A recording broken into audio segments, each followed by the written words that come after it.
अस्सलाम वालेकुम प्यारे बच्चों, हम पढ़ेंगे सबक नंबर 9 किसान की दनाई। कल हमने पढ़ाई की थी सफ़ा नंबर 45 से। आज हम पढ़ेंगे सफ़ा नंबर 46 से। देखिए, बादशाह ने किसान की ये बातें सुनी तो उसे बहुत खुशी हुई।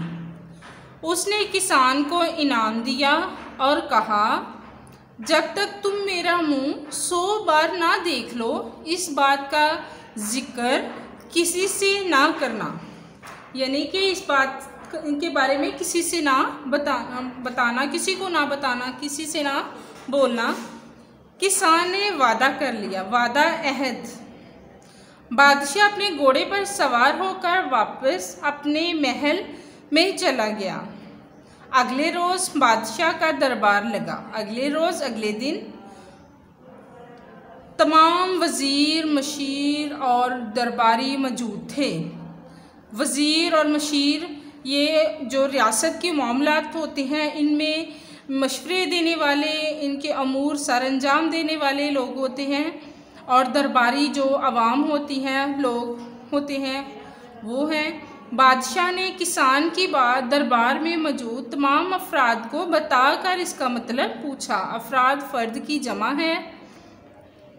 सब दांतों में उंगली दाबे खामोश खड़े थे।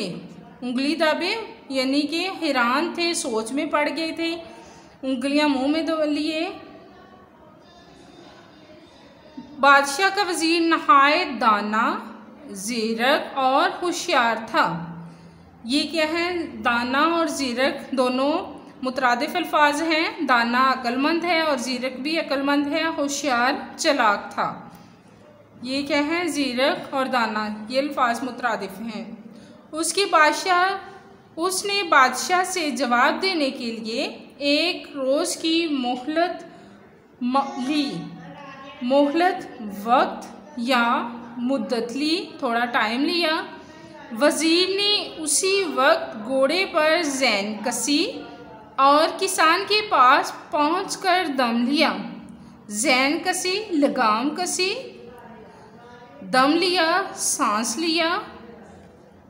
उसने किसान से इस बात का मतलब पूछा। किसान ने कहा, मैंने बादशाह को ज़बान दी है। ज़बान दी है यानी कि वादा किया है कि मैं इसका मतलब उस वक्त तक किसी को नहीं बताऊंगा जब तक बादशाह का मुंह 100 बार ना देख लूं। ये सुनकर वज़ीर परेशान हो गया, गमगीन हो गया। उसने किसान से कहा, कोई रास्ता सोचो यानी कि कोई हल निकालो। मैंने बादशाह से वादा किया है कि कल इस सवाल का जवाब दूंगा। किसान सोचने लगा। थोड़ी देर बाद इसके जहन में एक तरकीब आई। एक ख्याल आया, एक तरकीब उसको सूझी। उसने वज़ीर से 100 अशरफियाँ मांगी। वज़ीर ने झट से 100 अशरफियाँ किसान के हवाले कर दी। झट से, जल्दी से। अशरफियाँ पाकर किसान ने वज़ीर को तमाम बात बता दी। वज़ीर खुश लौट गया, वापस चला गया। अगले रोज़ दरबार लगा। बादशाह ने वज़ीर से सवाल का जवाब पूछा। वज़ीर ने किसान की बताई गई बात हरफ बाहरफ बता दी। हरफ बाहरफ, पूरी की पूरी, मुकम्मल, हूबहू जैसी थी, बिल्कुल असली बात बता दी। प्यारे बच्चों, आज हमारी पढ़ाई यहाँ तक है। आप लोग निशान लगाइए, यहाँ तक आपने पढ़ाई करनी है। इसके बाद अल्फाज मायने देखिए। झट से, जल्दी से, हरफ बहरफ, हूबहू पूरा, आग बगोला होना, गुस्सा होना, तैश में, गुस्से में, प्यादे, सिपाही, गज़बनाक, डरावनी, डरा देने वाली भी कह सकते हैं आप। वादा शिकनी, वादा तोड़ना, ज़ीरक, अक्लमंद, मोहलत, वक्त, मुद्दत, ज़ैन कसी, लगाम कसी। इसके बाद हम पढ़ेंगे सवालात कल हमने सवाल नंबर 1 और 2 पढ़ा था, आज हम सवाल नंबर 3 पढ़ेंगे। 4 आने कुएं में डालने का क्या मतलब है? जवाब है 4 आने कुएं में डालने का मतलब है अल्लाह की राह में अपना माल खर्च करना। सवाल नंबर 4। अब हमने पहले सवाल नंबर 3 पढ़ा है, अब सवाल नंबर 4 पढ़ेंगे। वालिदैन का कर्ज उतारने से क्या मुराद है? जवाब है वालिदैन का कर्ज उतारने से मुराद है कि पालने पोसने पर वालिदैन जो खर्च करते हैं इसके बदले में इनको कुछ दिया जाए। अब हम पढ़ेंगे सवाल नंबर 6, कॉलम है सफ़ा नंबर 49 से। देखिए,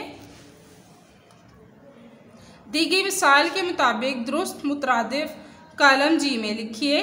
रहमदिल, मेहरबान, हकदार, मुस्तहिक,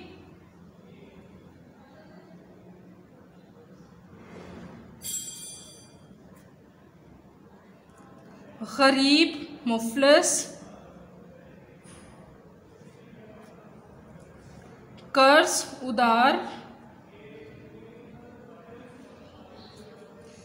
गांव देहात,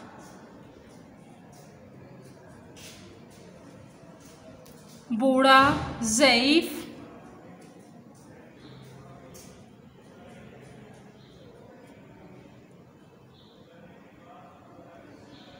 मुसीबत, तकलीफ,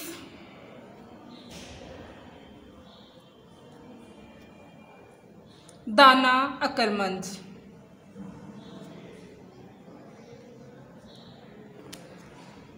डायरी देखिए, पढ़ाई करें, अल्फाज मायने। सवाल नंबर 3, 4, सवाल नंबर 6 कॉलम है, याद करें और लिखें। अल्लाह हाफिज़।